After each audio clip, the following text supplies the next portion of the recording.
الله عليه وسلم.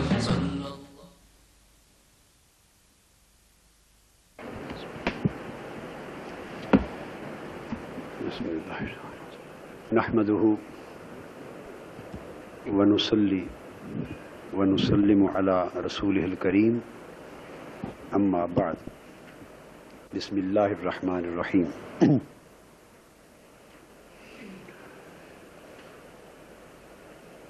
معزز شرکاء،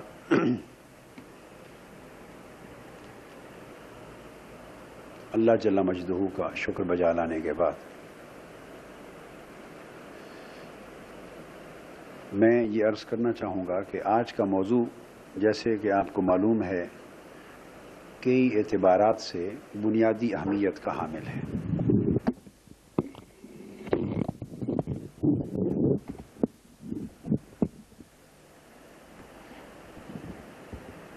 اور یہ بھی ایک ایسا سبجیکٹ ہے جس پر بہت سارے کنفیوژنز مختلف اینگلز سے پائے جاتے ہیں. ہر چند کے اس پر کام بھی خاصا ہوا ہے. اسلام کے تصور ریاست پر یہ بنیادی طور پہ اسلامک کانسٹیٹیوشنل لاء کا سبجیکٹ ہے جس کو اسلامی اور فقہی اصطلاحات میں الاحکام الدستوریہ کا نام دیتے ہیں. یہ جدید ٹرم ہے، الاحکام الدستوریہ. قدیم فقہا کے ہاں پہلی صدیوں میں اسے الاحکام السلطانیہ کا نام دیا جاتا تھا اس بنیادی سبجیکٹ. اور قدیم وقت سے لے کر دور جدید تک مختلف ادوار میں کثیر تعداد میں ہمارے ائمہ نے، اسکالرز نے، مفکرین نے اس پر اپنے اپنے انداز کے ساتھ لکھا ہے. اور ان تصانیف کی بھی ایک طویل فہرست ہے. بہر صورت ہر کتاب اسلامک کانسیپٹ آف اسٹیٹ پر نہیں ہے. بنیادی طور پہ میں ریفر کر رہا ہوں اسلامک کانسٹیٹیوشنل لاء کے مختلف ایشوز پر. واضح ہے کہ جو علم ترقی کرتا ہے اور وہ کلاسیفائی ہوتا ہے اور کلاسیفیکیشن کے ساتھ ساتھ اس کے اندر نئی ماڈرن ڈیولپمنٹس آتی ہیں تھیوریز کی، اور وہ زیادہ آرگنائز ہوتا چلا جاتا ہے، اور کنٹمپریری جو نالج ہوتا ہے اس کے ساتھ ایکوپ ہو کر ہر دور میں، ہر صدی میں وہ اپ ٹو ڈیٹ ہوتا رہتا ہے. یعنی اس بنیادی چیز کو اگر ذہن میں رکھیں تو پھر ہم مختلف جب کتابیں دیکھتے ہیں تو اپنی ضرورت کا مواد اور بنیادی تصورات مختلف کتابوں سے ہم لے لیتے ہیں. میں چند ایک کتابیں صرف بطور ریفرنس کے بتانا چاہوں گا. یہ میری ایک کتاب ہے جو اتفاق سے اس سبجیکٹ پر میری کچھ چھوٹے بکلیٹس چھپ گئے ہوئے ہیں اور بڑی کتابیں زیر طباعت یعنی ان مراحل میں ہیں. ان میں سے ایک تو یہ کتاب ہے، مسودہ ہے، یہ انگلش میں ہے، constitutional structure of an Islamic state. تو اتفاق سے وہ مسودہ ہی میرے پاس ہے. یہ بڑی امپورٹنٹ ہے کتاب، مگر ابھی یہ ایز سچ پوری کتاب نہیں چھپی. اس پہ اور بھی کچھ کام پینڈنگ ہے میرا جو ہو جائے گا. تو اس سے میں دیکھ رہا ہوں. اور ایک اردو میں اس سبجیکٹ پر میرا جتنا کام ہے اب تک وہ اسلام کے تصور ریاست پر، حکومت پر اور کانسٹیٹیوشنل لاء پر. تو اردو میں وہ مرتب ہو گیا ہے اور آگے طباعت کے مراحل میں ہے. یہ 3 والیومز ہیں اس کے. یہ یعنی میں نے جس طرح عرض کیا تھا کہ 800 سے زائد ابھی مسودات پڑے ہیں، تو یہ ان مسودات میں سے ہے. یہ ایک نظام حکومت پر ہے، ایک ریاست اور شورا اور بنیادی حقوق پر ہے، اور ایک اس طرح کے دیگر کانسٹیٹیوشنل میٹرز پر والیوم ہے. چھپ کر شاید ایک بڑی والیوم بن جائے گی یہ اکٹھی ہو کر، بڑی انگلش کی الگ ہے. اس میں نے ایک چیپٹر میں جا کر کچھ ریفرنسز دیے ہیں بکس کے، جو کتابیں اس سبجیکٹ پر بڑی ریلیونٹ ہیں، مختلف ادوار میں لکھی گئی ہیں. تو میں جدید تو بہت لکھا گیا ہے، لیکن میں آپ کو صرف چند پرانی کتابوں کے ریفرنس اس پرپز کے لیے دے رہا ہوں کہ یہ اندازہ ہو سکے کہ اس کانسٹیٹیوشنل لا کے سبجیکٹ پر ہمارے ائمہ اور ہمارے مفکرین اور اسلامی تاریخ کے اہل علم کتنے قدیم زمانوں سے لکھتے چلے آ رہے ہیں. صرف یعنی ان کا جو ویژن تھا، ان کی ویژن کی وسعت اور اسلامک لا کی یوں سمجھیں جو ہماگیریت ہے اور اس کی کمپریہنشن ہے، اس کا تھوڑا اندازہ اس سے ہو جائے گا. جو کتابیں اس باب میں لکھی گئیں نمایاں کتابیں، ان میں سے ایک ہے ماوردی کی بڑی معروف کتاب ہے الاحکام السلطانیہ، امام ماوردی کی اویلیبل ہے. اسی طرح امام ابو یعلا وہ گزرے ہیں پہلے ادوار میں، انہوں نے بھی الاحکام السلطانیہ لکھی، ایک ہی نام کی دو کتابیں تھیں. امام غزالی نے نصیحت الملوک کے نام سے لکھی تھی، یہ بھی اسلامک کانسٹیٹیوشنل لا کا سبجیکٹ تھا. امام طرطوسی نے سراج الملوک کے نام سے لکھی تھی. فارابی نے المدینۃ الفاضلہ کے نام سے کتاب ایک اور لکھی تھی. پھر یہ بات ذہن میں رکھیں کہ جتنی بھی ہماری فقہ کی کتابیں ہیں قدیم وقت سے لے کر آج تک، خواہ وہ فقہ حنفی سے ان کا تعلق ہے یا مالکی یا شافعی یا حنبلی یا فقہ جعفریہ سے، ہر فقہ کی کتاب میں میں نے عرض کر دیا کہ ایک چیپٹر اس وقت فقہ کا جو ہمارا کلاسیکل اینشنٹ کلاسیکل لٹریچر ہے اس میں امامہ کے لفظ سے اس کنسیپٹ کو بیان کیا جاتا تھا، الامامہ. تو پرانی کتابوں کو جب آپ پڑھتے ہیں تو امام کے حوالے سے آپ کو چیپٹر ملے گا، تو یہ ڈیل کرے گا ہیڈ آف دی اسٹیٹ اور گورنمنٹ کو. پھر القضاء کے حوالے سے ملے گا، یہ ڈیل کرے گا جوڈیشری کو. تو اس طریقے سے الگ الگ چیپٹرز ہوں گے. ایز سچ کنسیپٹ اس وقت نہیں تھا کہ تو کچھ تو کتابیں تو باضابطہ اس طرح لکھ دی گئیں، کچھ ہماری فقہ کی ہر کتاب میں آپ کو مستقل چیپٹرز ملیں گے، جس سے اندازہ ہو جائے گا کہ یہ پورے 1200 سال کے اسلام کے فقہی علم کے جو تاریخ ہے اس کے اندر یہ بھی اور اس طرح کے جس سبجیکٹ کو بھی لیں اس کا نالج سپریڈ ہوا پڑا ہے. ایون انٹرنیشنل لا یہ بھی اسلامک اسٹیٹ کے سبجیکٹ میں آ جاتا ہے کہ اسلامک اسٹیٹ کے کنسیپٹ میں اس کے انٹرنیشنل ریلیشنز کیا ہوتے ہیں، بیرونی تعلقات خارجہ مختلف ریاستوں کے ساتھ، اس میں انٹرنیشنل لا یہ سبجیکٹ اس کو ڈیل کرتا ہے. اس کی بھی دو قسمیں ہیں. ود ان دا اسٹیٹ جو مائنورٹیز ہوتی ہیں، نان مسلم مائنورٹیز اگر اسلامک اسٹیٹ میں، تو ان کو جو اسٹیٹ ڈیل کرتی ہے اس لا کو احکام و اہل ذمہ کے نام سے تعبیر کرتے ہیں. احکام و اہل ذمہ. ابن القیم نے خود اس کے اوپر 2 والیومز کی کتاب لکھی. اس کو ماڈرن ٹرم میں ہم پرائیویٹ انٹرنیشنل لا کہتے ہیں. اور اسلامک اسٹیٹ کے ریلیشنز جو بیرونی دنیا کے ساتھ ہوتے ہیں، جو آج کل فورن پالیسیز اور اس میں وار اور پیس اور دیگر ٹریٹیز اور انٹرنیشنل ریلیشنز کے جو سبجیکٹ آ جاتے ہیں جس کو UN اور اس کے ضمن میں ہم چیزوں کو ڈیل کرتے رہتے ہیں، یہ احکام السیر کے نام سے پرانی کتابوں میں چیپٹرز ملتے ہیں.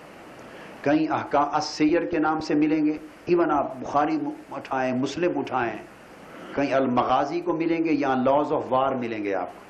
ایکچولی یہ چیزیں میں اس لیے ریفر کر رہا ہوں کہ اس کا اگر تھوڑا سا بنیادی نالج ہو تو آدمی کو کتابیں کنسلٹ کرتے ہوئے یہ اندازہ ہو جاتا ہے کہ نالج کتنا وائڈلی اسپریڈڈ ہے. لیکن اگر یہ چیزیں پرانی اور جدید اصطلاحات کا فرق معلوم نہ ہو تو آدمی سمجھتا ہے کہ شاید ہمارے پرانے فقہاء نے اس پر کام ہی کوئی نہیں کیا.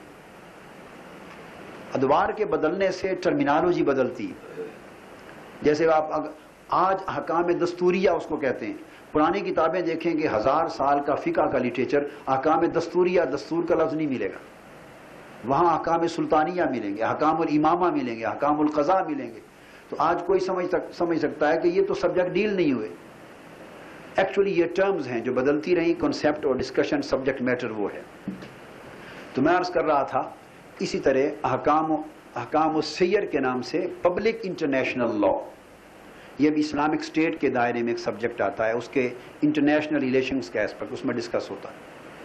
بلکہ ایک بات توجہ طلب ہے، اسلامک اسٹیٹ کے باب میں اور اسلامک کانسٹیٹیوشنل لا اور اسلامک انٹرنیشنل لا کے ریفرنس سے قانون کی تاریخ میں میں صرف اسلامک اور ویسٹرن کی بات نہیں کر رہا، میں جنریلٹی کی بات کر رہا ہوں. پوری دنیا میں قانون کی تاریخ میں انٹرنیشنل لا پر اور پرٹیکولرلی پبلک انٹرنیشنل لا پر دنیا کی تاریخ کی سب سے پہلی باقاعدہ کتاب جو لکھی گئی اور جس نے انٹرنیشنل لا کو ایک باقاعدہ سائنس آف لا کا درجہ دیا، ایک برانچ آف لا کا درجہ دیا، وہ کتاب یعنی قانون کی تاریخ میں، مغربی اور مشرقی تاریخ میں ایک ہی، وہ امام اعظم ابو حنیفہ رحمۃ اللہ علیہ اس کے آتھر تھے.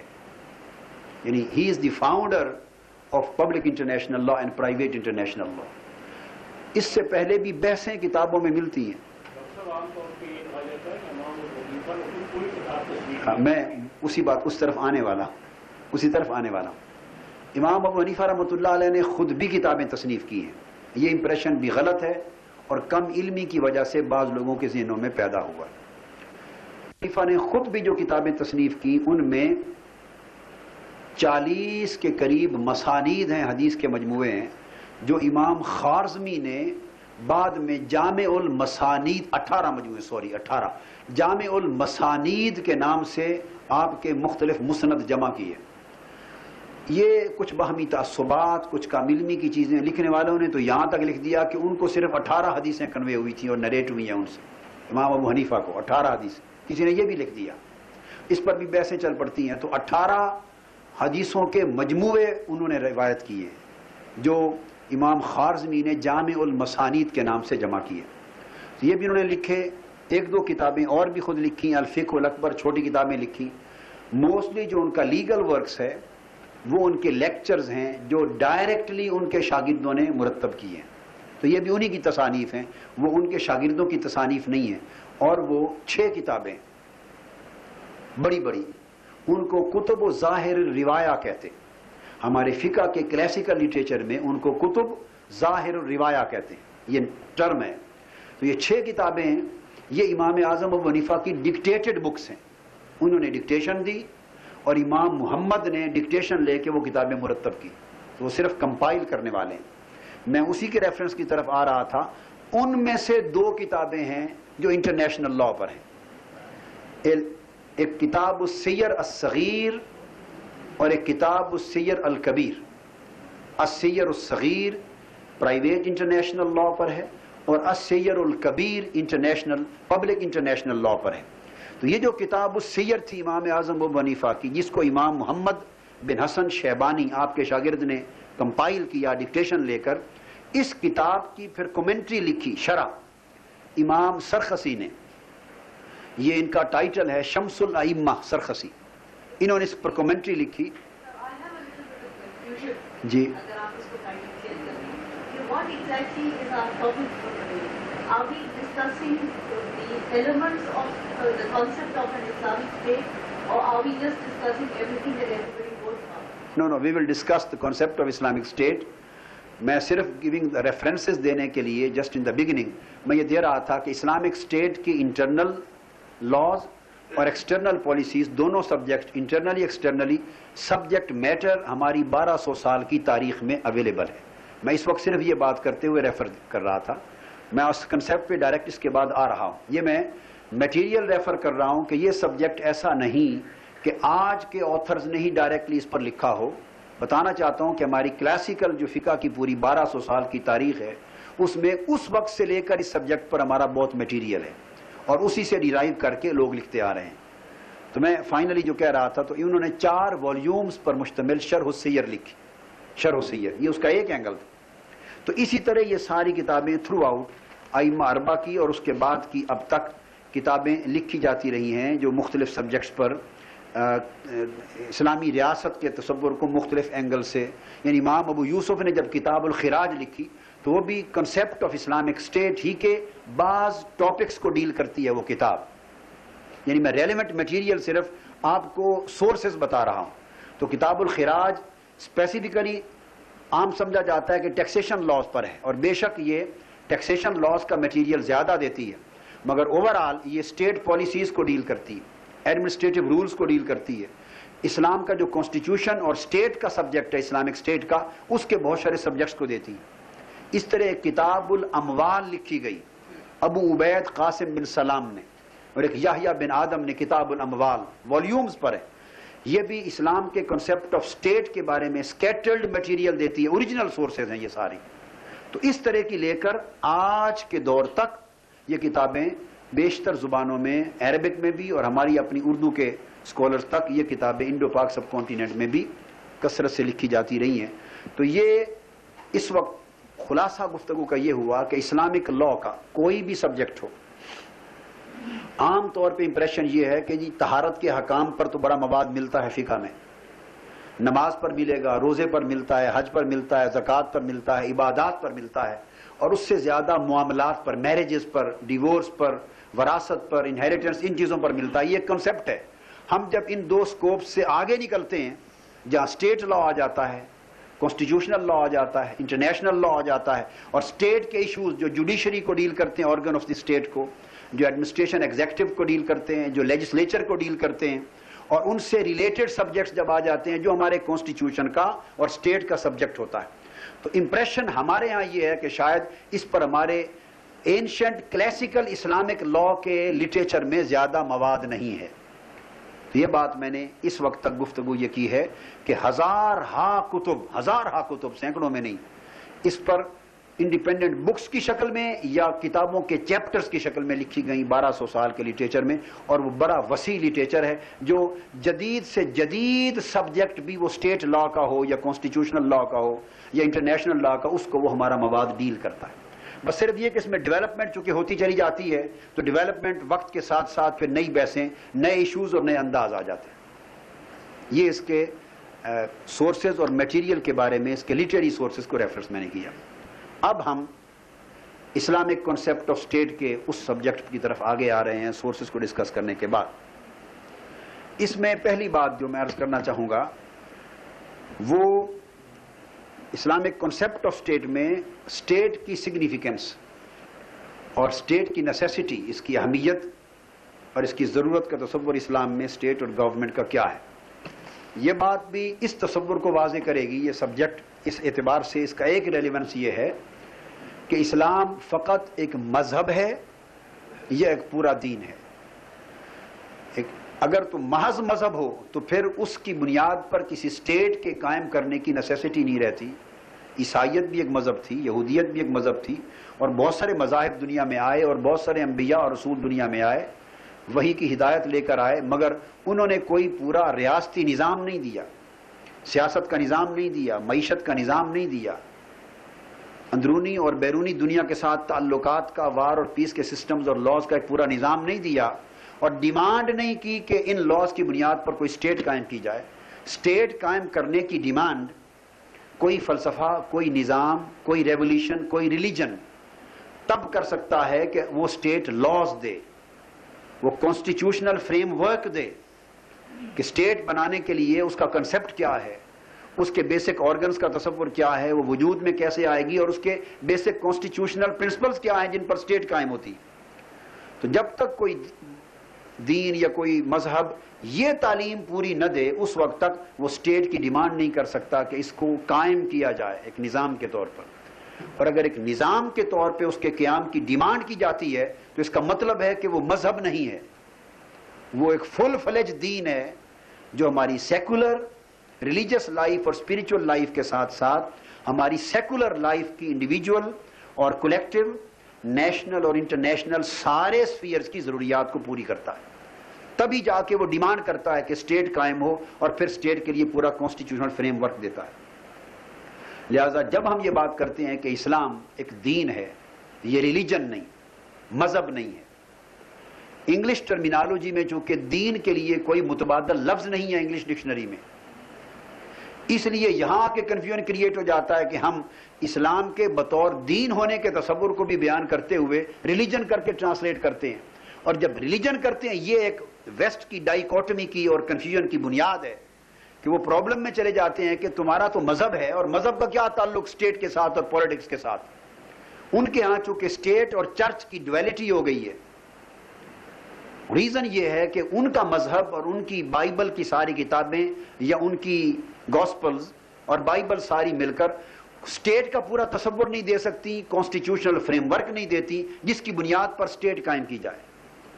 لہذا ان کے ہاں جب اسٹیٹ پرابلمز ڈیولپ ہوتے ہیں تو لامحالہ انہیں سیکولر لیگل سورسز سے اس کے لیے رہنمائی لینی پڑتی. یہاں کے چرچ ان کی ریچولز کے اندر اور ان کی تھیالوجی اور ان کے ایکٹس آف فیتھ کے اندر بند ہو جاتا ہے کہ ان کے عقائد اور ان کے کچھ reckoning of the day of judgment کے لیے چرچ ڈیل کرتا ہے، اور اسٹیٹ چرچ سے ریلیجن سے سیپریٹ انڈیپینڈنٹ ہو جاتی ہے، وہ سیکولر اینٹیٹی بن جاتی ہے۔ اب ویسٹرن لوگ اسی پرسپیکٹو میں اسلام کو بھی دیکھتے ہیں، اور ہماری ماڈرن جنریشنز، نئی نسلیں جدید تعلیم سے آراستہ، جن کا ذکر میں نے پچھلے لیکچر میں بھی کیا، کہ جنہوں نے اسلام کو اوریجنل سورسز سے جنہیں سمجھنے اور پڑھنے کا موقع نہیں ملا، اور جنہوں نے اسلام کو جتنا بھی سمجھا ہے موسٹلی انگلش سورسز سے یا اردو کے وہ سورسز جو کم و بیش مغربی ذرائع سے متاثر تھے یا سطحی سورسز تھے، جس سے تعلق آپ کا اور آپ کی طرح ہزارہا ان افراد کا ہے جو زمام کار اقتدار کا، گورنمنٹ کا اپنے ہاتھ میں رکھتے ہیں، اور ان لاکھوں افراد کا ہے جو جدید تعلیم سے آراستہ ہو کر ہمارا مستقبل ہے۔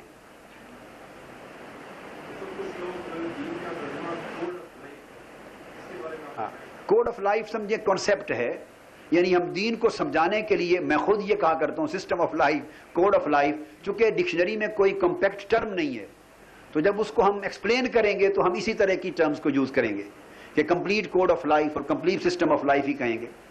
ریلیجن اس کا جب حصہ ہو گیا، چھوٹا سا ایک جز ہوا اور کئی اجزاء ریلیجن کی طرح اور ہوئے، تو ہم ایکسپلین کرنے کے لیے یہ کہہ دیتے ہیں۔ کریڈ سے مراد صرف عقیدہ، کریڈ مینز فیتھ، جس کو ہم تھیالوجی کہیں گے، تو کریڈ عقیدہ وہ ایک جز ہو جاتا ہے۔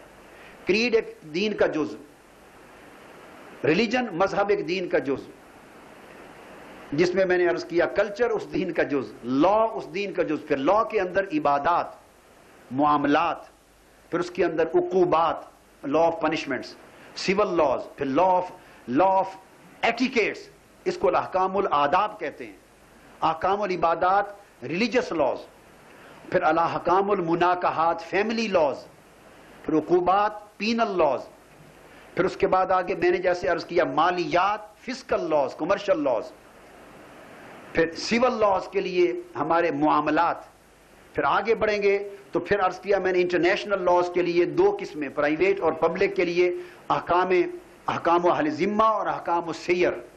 تو گویا یہ اتنا بڑا پھیلتا چلا جاتا ہے، اور دنیا کے کسی لیگل سسٹم کا سکوپ اتنا کمپریہنسو اور ایکسٹینسو نہیں ہے جتنے اسلامک لیگل سسٹم کا سکوپ کمپریہنسو ہے، اور ان میں ایک احکام السلطانیہ جو آج ڈسکس کر رہے ہیں، جس میں کنسیپٹ آف اسٹیٹ آتا ہے۔ تو ویسٹ میں کلچر الگ ہو جاتا ہے، موریلٹی الگ ہو جاتی ہے، ہماری موریلٹی بھی اسی دین کا حصہ ہے، اس کو احکام الآداب کہیں گے، موریلٹی بھی وہیں، کلچر بھی وہیں، لا بھی وہیں، پولیٹیکل سسٹم بھی وہیں۔ چونکہ ان کے ہاں ان ساروں کے سورس الگ ہو جاتے ہیں، جب لا پر آتے ہیں تو لا کا سورس ان کی پارلیمنٹ ہے، ان کے پریسیڈنٹس ہیں، ان کے کسٹمز اور ٹریڈیشنز ہیں، یا ان کی ججمنٹس ہیں، یہ ان کے لا کے سورسز ہیں۔ موریلٹی کے سورسز اور کلچر کے ان کی سوسائٹی ہو جاتی ہے، وہاں نارمز اور ویلیوز ڈیولپ ہوتی ہیں۔ ریلیجن کا سورس ان کی کتاب اور بائبل ہو جاتی ہے۔ تو you will see there are absolutely 3 different and separate sources جن سے وہ الگ الگ ڈیولپ ہوتے ہیں۔ جب وہ سورسز الگ ہیں تو ان کے اندر ڈائکوٹمی کا ہونا، کانفلکٹ کا ہونا، کانٹرڈکشنز کا ہونا ایک منطقی امر ہے۔ So whenever there would be a dichotomy, whenever there would be a conflict between these various fields, اور ان کے اندر کوئی کانٹرڈکشن ہوگا تو کنٹرڈکشن کو ریزالو کرنے کے لیے کسی ایک کو ریپیل کرنا پڑے گا، کسی ایک کو سپرسیڈ کرنا ہوگا۔ اس پروسیس سے بچنے کے لیے انہوں نے بالکل سیپریٹ کر دیا ہے کہ یہ الگ الگ خانے رہیں۔ اب وہ الگ الگ خانے مسلمانوں پر بھی مسلط کرنا چاہتے ہیں۔ وہ کہتے ہیں تمہاری سیاست الگ چیز ہے، سیاست، معیشت، ثقافت امریکہ سے لو، ویسٹرن ورلڈ سے لو، یہ فری کلچر ہے، یہ ایبسلیوٹ ڈیموکریسی ہے، سسٹمز ہم سے لو، اور ہماری طرح دین کو، اسلام کو ایک مذہب جانو، اس کو مسجد میں بند کر دو، اس سے مسجد چلاؤ، اس سے مکتب چلاؤ، اس سے مدرسے چلاؤ، 4 دیواری کی جو ریچولز ہیں، عقائد ہیں، رسوم ہیں، ریچول دین، اس کو ہماری کرسچینٹی کی طرح اس طرح ڈیل کرو، اور جو پریکٹیکل سیکولر لائف کے سارے ڈائمنشنز ہیں ان کو سیکولرائز کر دو۔ یہ ہے وہ ڈائیکوٹمی جو ویسٹ میں اور اسلامک ورلڈ میں چل رہی ہے، جس کو وہ سمجھنے سے قاصر ہے۔ اور جب ہم اس کی بات کرتے ہیں جس کو فنڈامنٹلزم کا نام دے دیتے ہیں۔ اب میں اس طرف آگے نہیں جانا چاہتا، یہی بات کو روکنا چاہتا ہوں۔ تو بیسک کنسیپٹ ذہن میں یہ رکھ لیں کہ اسلام کی جو پوری اسلامک لا کی ایک ایسی اینٹیٹی ہے کہ یہ ملٹی ڈائمینشنل ہے، آل ایمبریسنگ ہے، اتنی کمپریہنسو اور ایکسٹینسو ہے کہ دنیا کے کسی لیگل اور پولیٹیکل سسٹم کی ڈائمینشن اتنی نہیں ہے. اب اس وجہ سے یہی وجہ ہے کہ چونکہ اسلام ایک پورا دین ہے اور نظام حیات ہے، اس لیے اس نے اسٹیٹ قائم کرنے پر زور دیا. اور اسٹیٹ قائم کرنے کا زور ہم اس لیے دیتے ہیں کہ اس کو سیاسی طور پر غالب کرنے اور بطور نظام کے نافذ کرنے کا مطالبہ کیا قرآن نے. اور جب اس کو غالب کرنے اور سیاسی قوت کے طور پہ بپا کرنے کا مطالبہ ہوا تو یہیں سے اسٹیٹ اوریجنیٹ ہوتی. اس کا مطلب ایک اسٹیٹ قائم ہو جہاں وہ سسٹم کے طور پہ نافذ ہو اور لیگل اور پولیٹیکل اتھارٹی ہو اسلام کو حاصل. اور حضور علیہ السلام کی بعثت کا اس کو میں پہلا سبجیکٹ جو لے رہا ہوں سگنیفیکینس، اس کو میں چند قرآن مجید کی آیات سے ایک دو ریفرنس صرف دے دوں گا تاکہ صرف کنسیپٹ کلیئر ہوتے چلے جائیں. اور اس اسلامک کنسیپٹ آف اسٹیٹ کے اس پہلے ایسپیکٹ کو جس کو میں سگنیفیکینس یا نیسیسٹی آف اسٹیٹ یا پولیٹیکل اتھارٹی اس کے لیے لے رہا ہوں، یہ اس مقصد کے لیے تاکہ یہ کنسیپٹ کلیئر ہو کہ ہمارا یہ جو سیکولر پوائنٹ آف ویو ہے کہ اسلام کا ریاست قائم کرنے اور حکومت قائم کرنے اور اس کے نظام چلانے سے کوئی دلچسپی اور تعلق نہیں، یہ ایک سیکولر ایشو ہے، یہ الگ چلنا چاہیے. اور اسلام کے ایشو کو مسجدوں میں چلنا چاہیے جمعے اور عیدوں کے لیے. اب قرآن مجید کی پہلی آیت جو اس پر کوٹ کروں گا، ایک تو حضور علیہ السلام کی بعثت کے مقصد کو لے لیں اس کے اوپر، وہ چیز ایک بنیادی اتھارٹی کا ہے کہ ریزنگ آف پروفٹ محمد صلی اللہ علیہ وسلم کو قرآن مجید نے بیان کیا. سب سے پہلی آیت تو حضور علیہ السلام کی بعثت کی وہ آیت ہے، هو الذی ارسل رسولہ بالہدی ودین الحق لیظہرہ علی الدین کلہ ولو کرہ المشرکون. یہاں میں اسلام کی جو سیکولر پوائنٹ آف ویو اس کو رد کر رہا ہوں. سیکولرزم کا مطلب خدا رسول کا انکار نہیں ہے، آپ سمجھتے ہیں. اس کا مطلب یہ ہے کہ دنیاوی معاملات کو الگ کر دیا جائے دین سے اور دین کو الگ مذہب کے طور پہ چلایا جائے. کہ اللہ تعالیٰ نے یہ رسول اللہ نے مبعوث کیا دین حق اور ہدایت دے کر، دین حق اور ہدایت دے کر اللہ نے اس رسول کو بھیجا. کیوں؟ پرپز آف ریزنگ آگے بیان ہو رہا ہے. So what is the purpose of his raising? لیظہرہ علی الدین کلہ، کہ اس دین کو تمام نظاموں پر غالب کر دیا جائے. لیظہرہ، اس کو پولیٹیکل اتھارٹی دی جائے، یعنی ایک اسٹیٹ کے طور پہ دنیا میں اس کو نافذ کیا جائے. ولو کرہ المشرکون، بے شک کافر مشرک لوگ اس پلان کی مخالفت کرتے رہیں گے. یعنی اگر تو خالی نمازیں پڑھانی ہو، روزے رکھوانے ہو، حج کروانا ہو، حلال حرام دینا ہو، اور ایک مذہب کے طور پہ دین کو اگر پروپیگیٹ کرنا مقصود ہوتا اور حضور کی بعثت کا مقصد ہوتا تو کبھی نہ ہجرت ہوتی، نہ بدر احد اور حنین کے مارکے، اور نہ کبھی جنگیں ہوتی، نہ جہاد ہوتے، اور نہ یہ ساری ڈیولپمنٹس ہوتی جو مدنی دور میں ہم آگے چل کے دیکھتے ہیں. یہ ساری کی ساری سیرت محمدی صلی اللہ علیہ وسلم کے 23 برس کی جو کشمکش ہے، اور پرٹیکولرلی 10 برس مدنی زندگی کے، یہ واضح کرتے ہیں لیظہرہ علی الدین کلہ کے تصور کو، کہ اسلام نے اس کو ایک یعنی انڈسپینسیبل نیسیسٹی اور کے طور پہ بیان کیا کہ اس کو بپا کرنا یہ حضور کی بعثت کا مقصد ہے. اور سو آپ نے، اب آپ سوال کر سکتے ہیں کہ کیا اس مقصد کو پورا کیا؟ یہ قرآن کا حکم تھا. اب مقصد اس کے ساتھ ریلیونٹ، جس سے جہاں سے اسلام ایک سٹیج شروع ہوئی اور اس نے پہلا کنسیپٹ دیا، وہ جب حضور علیہ السلام نے ہجرت فرمائی تو حضور کی پریکٹس سنت بتا رہا ہوں صلی اللہ علیہ وسلم، تو پہلے سال جا کر سب سے پہلا ایشو جو آپ نے ریزولو کیا that was the political and constitutional issue, اور آپ نے مدینہ کو اسلامک اسٹیٹ بنایا اور خود ہیڈ آف دی اسٹیٹ مقرر ہوئے. ہجرت مدینہ کے بعد پہلا ایکٹ اس کو اسلامک اسٹیٹ اسٹیبلش کیا اور ہیڈ آف دی اسٹیٹ مقرر ہوئے. یہ اس کی سگنیفیکینس، اس کی انڈسپینسبلٹی اسلامک اسٹیٹ کی، اسلام کے اندر ریاست کے قیام کی ناگزیریت، اور اس کا ریلیونس دے رہا ہوں، اور اس کی کانسٹیٹیوشنل ریکوائرمنٹ بلکہ قرآنک ریکوائرمنٹ. تو حضور علیہ السلام ہیڈ آف دی اسٹیٹ ہوئے اور آپ نے ایک کانسٹیٹیوشن ڈرافٹ کیا رایا جس کو میثاق مدینہ کہتے ہیں، پیکٹ آف مدینہ. آپ نے سنا ہوگا یہ نام. اس کے 48 آرٹیکلز تھے. بعض جگہوں پر مختلف جمع کرتے ہیں تو یہ 51 بھی بن جاتے ہیں، بعضوں نے 2 کو 1 کر دیا، بعضوں نے 1 کو 2 ڈیوائیڈ کیا. 51 آرٹیکلز تھے، یا نارملی 48، بعضوں نے 47 مینشن کیے، مختلف سورسز میں آئے ہیں. 47 سے لے کر 51 آرٹیکلز پر مشتمل ایک ڈاکومنٹ تھا، پورا ڈاکیومنٹ تھا. یہ constitution of Islamic state of Medina تھا. یہ کانسٹیٹیوشن تھا جس کو حضور صلی اللہ علیہ وآلہ وسلم نے مسلمانوں کو دیا. اور یہاں ایک بڑی امپورٹنٹ بات نوٹ فرما لیں, since we were discussing the Islamic concept of state اور constitutional فریم ورک جو حضور علیہ السلام نے اس ڈاکومنٹ کے ذریعے دیا اس اسٹیٹ کو, یہ ایک دوسرا پوائنٹ ہے. یہ بھی قانون کی تاریخ میں پہلا ریفرنس میں نے انٹرنیشنل لا کی تاریخ میں دیا تھا کہ باقاعدہ پہلی کتاب امام اعظم ابو حنیفہ نے ڈکٹیٹ کرائی امام محمد کو. اب میں کانسٹیٹیوشنل لا اور اسٹیٹ لاز کی تاریخ میں دوسرا ریفرنس دے رہا ہوں کہ اسٹیٹ لاز اور کانسٹیٹیوشنل لا کی ورلڈ ہسٹری میں, دنیا کی تاریخ میں باقاعدہ فرسٹ ریٹن کانسٹیٹیوشن جو ورکیبل تھا اور جس کی بنیاد پر ایک باقاعدہ ریاست قائم کر کے چلائی گئی. میں ان کنڈیشنز کے ساتھ کہہ رہا ہوں, جب میں نے یہ کنڈیشنز عائد کر دی تو گریک لا میں وہ جو سٹی سٹیٹس کے ریفرنسز ملتے ہیں یا بعض ہندو تاریخ میں کچھ پرانے ریاست کے بارے میں احکام تھوڑے ملتے ہیں, اور رومن لا میں اور خاص طور پہ گریک لا میں جو ریفرنس ملتے ہیں وہ ایکسکلوڈ ہو گئے کہ ان میں سے کوئی ڈاکومنٹ ایسا نہیں تھا جس پر باقاعدہ کوئی ریاست قائم ہو اور وہ چلائی گئی ہو. اس میں تھوڑی تھوڑی پرنسپلز دیے تھے بعض فلاسفرز نے اور لیگل تھنکرز نے. I am talking of regular workable constitution جس کے اوپر اسٹیٹ قائم ہوئی اور چلی. تو تاریخ قانون میں سب سے پہلا return constitution of the world, جو سب سے پہلا آئین اور دستور تاریخی طور پر تحریری طور پہ دیا گیا جس پر ریاست قائم ہوئی اور باقاعدہ چلائی گئی, وہ میثاق مدینہ تھا. اور اس کے بانی بھی محمد رسول اللہ صلی اللہ علیہ وسلم, اور یہ اسلام اس کا فاؤنڈر ہے. یہ قانون کی تاریخ میں ایک بہت بڑا سب سے پہلا نمایاں کنٹریبیوشن ہے, بہت بڑا عظیم کنٹریبیوشن ہے.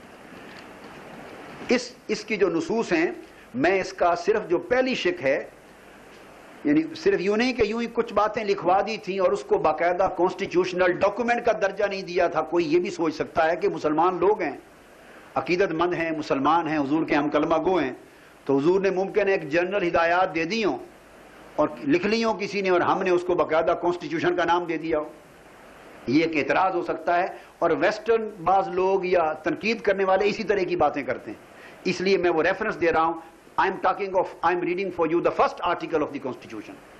کہ حضور علیہ السلام نے نہ صرف یہ جنرل ہدایات دی بلکہ اس کے پہلے آرٹیکل میں اس کو باقاعدہ کانسٹیٹیوشنل ڈاکومنٹ ڈکلیئر کیا. پہلا آرٹیکل یہ تھا.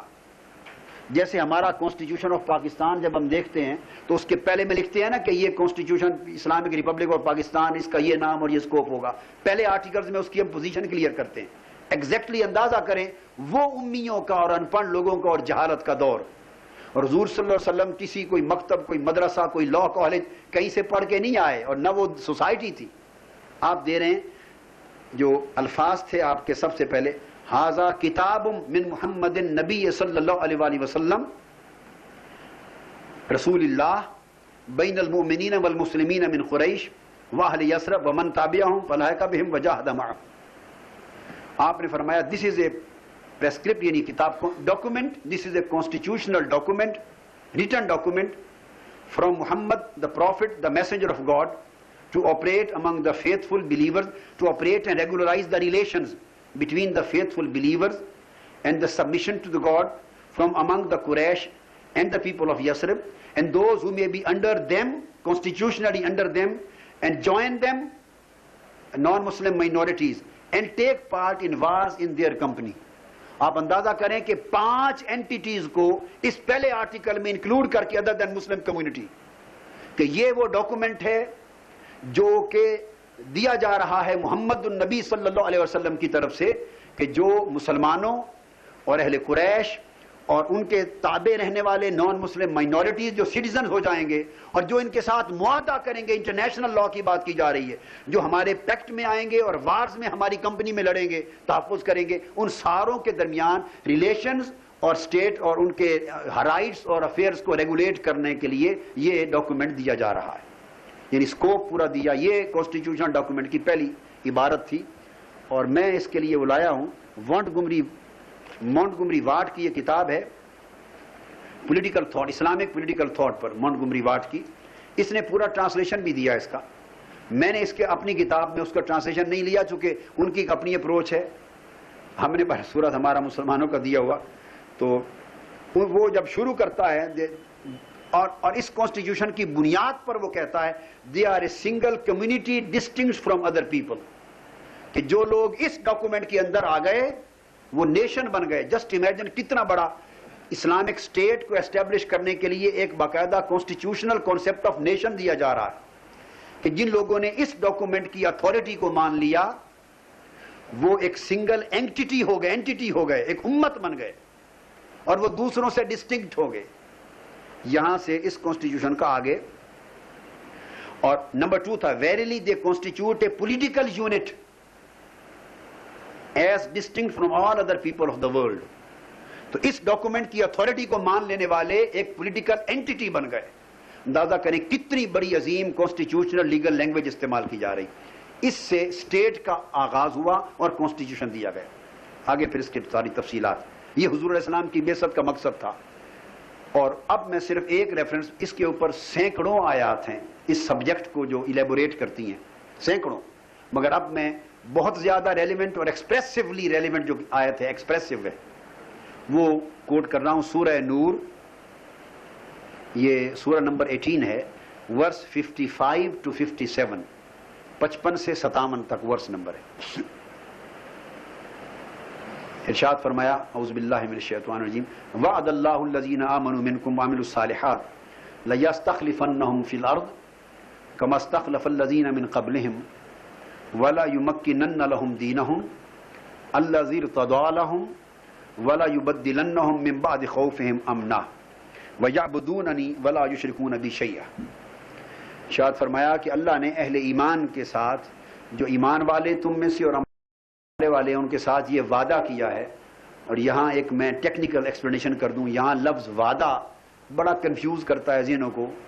وہ وعدے کو لٹرل سینس میں وعدہ ہی سمجھتے ہیں، اس وجہ سے کنفیوز ہوتے رہتے ہیں. اور بہت سارے اسکالر سے جب آپ اس طرح کا سوال کر دیتے ہیں تو الجھاؤ پیدا ہو جاتا ہے، کلیئرٹی نہیں ہوتی. سوال یہ پیدا ہوتا ہے کہ اللہ نے تو نیک، متقی اور صالح عمل رکھنے والے مومنوں سے وعدہ کیا تھا کہ زمین میں اتھارٹی اور اقتدار دے گا. تو یہاں تو نیکوں کے پاس اقتدار پوری دنیا میں بھی کہیں نہیں ہے. مسلمانوں میں بھی جو نیک صالح ہیں، بعمل ہیں، ان کے پاس تو نہیں ہے، وہ تو اور کردار کے لوگ ہیں. تو یہ قرآن کی آیت اور اللہ کا وعدہ کہاں گیا؟ یہ کنفیوژن پیدا ہوتا ہے. اس کو ریزالو کر رہا ہوں کہ یہ وعدہ کا جو وعدہ کا لفظ ہے یہ لٹرل سینس میں پرومس کے معنی میں نہیں ہے. اس سے مراد آرڈر ہے، کمانڈمنٹ ہے. اب یہ جورسپروڈینشل بحث ہے، اس پر میں نے آگے بہت ساری مثالیں دی ہیں. اس وقت میں اتنی وضاحت کے بعد آگے ڈیٹیل میں نہیں جاتا. اگر ضرورت محسوس کریں گے تو بعد میں ہم لے لیں گے سوال و جواب. یاد رکھ لیں کہ قرآن مجید میں ایک لفظ استعمال ہوتا ہے جیسے وعدہ کا لفظ آیا، اور مراد اس سے وعدہ نہیں ہے کہ اللہ کی اپنی رسپانسبلٹی ہے کہ وہ پورا کرے گا، نہیں. اس سے مراد کمانڈمنٹ، وعدہ بمعنی حکم. لہذا اور یہ ایک پولیٹیکل تھیوری کی چیز ہے کہ اللہ جو وعدہ کرے گا اہل ایمان کے ساتھ اس کا پورا کرنا اسلامک گورنمنٹ اور مسلمان معاشرے کی ذمہ داری ہوتی. جیسے اللہ نے وعدہ کیا کہ ہر ضرورت مند کو رزق ملے گا بنیادی، اب اس کی فراہمی وعدہ اللہ نے کر دیا. اس کی مثال دے رہا ہوں. لہٰذا ضرورت مند ہاتھ باندھ کے گھر بیٹھ جائے کہ اللہ نے وعدہ کیا ہے کہ مجھے رزق ملے گا. قرآن مجید نے وعدہ ہے کہ ہر ذی روح ذی جان کے لیے وعدہ ہے رزق ملے گا. لہٰذا گھر بیٹھ جائے کہ رزق چھت پھاڑ کے میرے پاس آ جائے گا، تو وہ وعدہ اگر یہ سینس میں لے رہا ہے تو وہ تو کبھی پورا نہیں ہوگا. تو مطلب کیا ہے؟ وعدہ کا مطلب ہے یہ اللہ نے ذمہ لیا ہے اور اس کو فلفل کرنا رسپانسبلٹی ہے اسلامی معاشرے کی اور اسلامک گورنمنٹ کی. اسلامی معاشرے کی ذمہ داری ہے کہ وہ تقسیم دولت کا اور معیشت کے ذرائع کا، ڈویژن کا نظام تقسیم کا اس طرح قائم کرے، سرکولیشن آف ویلتھ کو، کہ وہ وعدہ الہی یعنی حکم الہی پورا ہو جائے کہ ہر ضرورت مند کو، ہر شخص کو بنیادی ضروریات کی فراہمی ہو. So that would become the responsibility of the government of Islamic society. یہ ہمارا یعنی وعدہ کا لفظ دراصل وہ ہمیں احساس ہے ذمہ داری دینے کے لیے لفظ وعدہ بیان کیا جاتا ہے. اس سے مراد لٹرل سینس میں پرومس نہیں ہوتا. اب یہ دو مثالیں جو میں نے دے دی اس سے کنسیپٹ بالکل کلیئر ہو گیا. تو گویا معنی یہ ہو گیا کہ اہل ایمان اور عمل کرنے والے لوگوں پر اللہ کا یہ حکم ہے کہ وہ زمین پر اسلام کا اقتدار قائم کریں. لَيَسْتَخْلِفَنَّهُمْ فِي الْأَرْضِ كَمَا اسْتَخْلَفَ الَّذِينَ مِنْ قَبْلِهِمْ. اسی طرح جیسے پہلے نبیوں کی امتوں میں لوگ زمین پر استخلاف کرتے رہے، اس نے استخلاف کیا، ان کو طاقت دی، اتھارٹی دی، زمین پر اقتدار قائم ہوئے.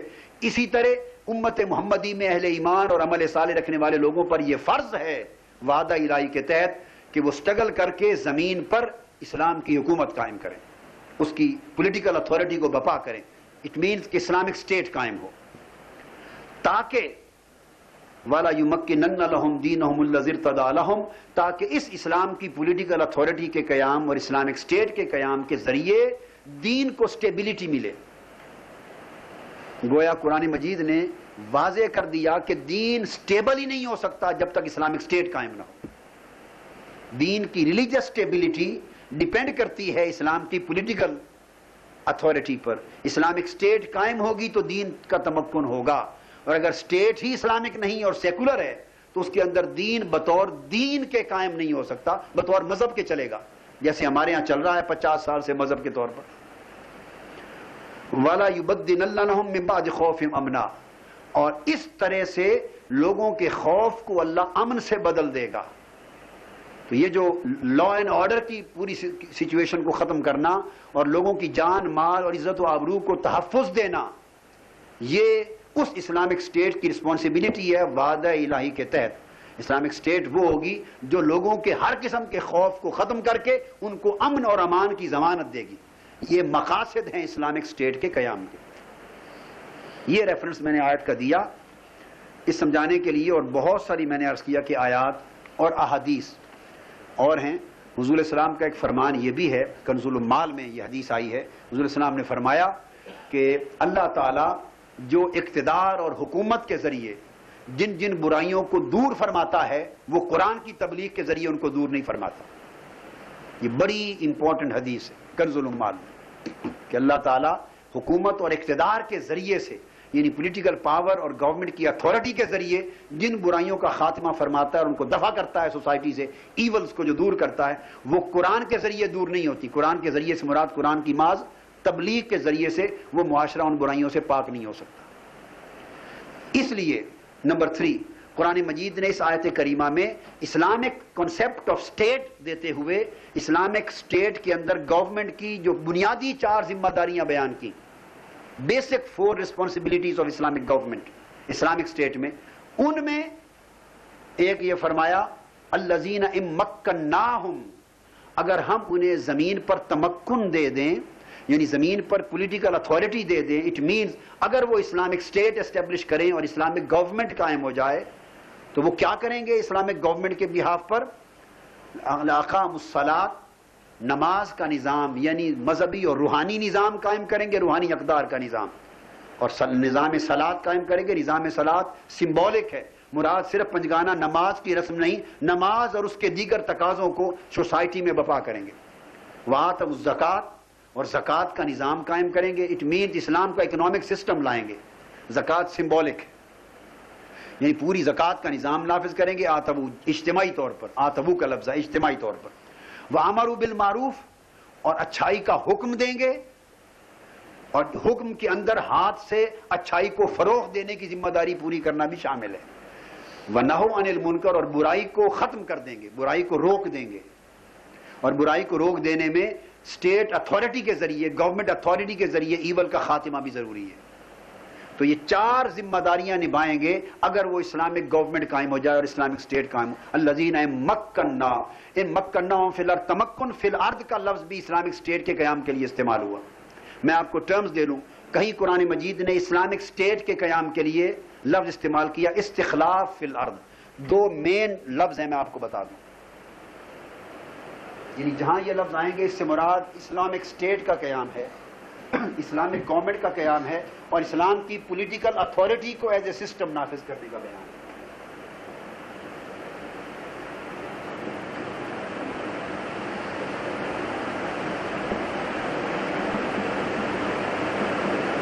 استخلاف فی الارض، استخلاف کا لفظ خلافہ سے ہے، یہ خلافہ سے. اور دوسرا لفظ ملے گا قرآن مجید میں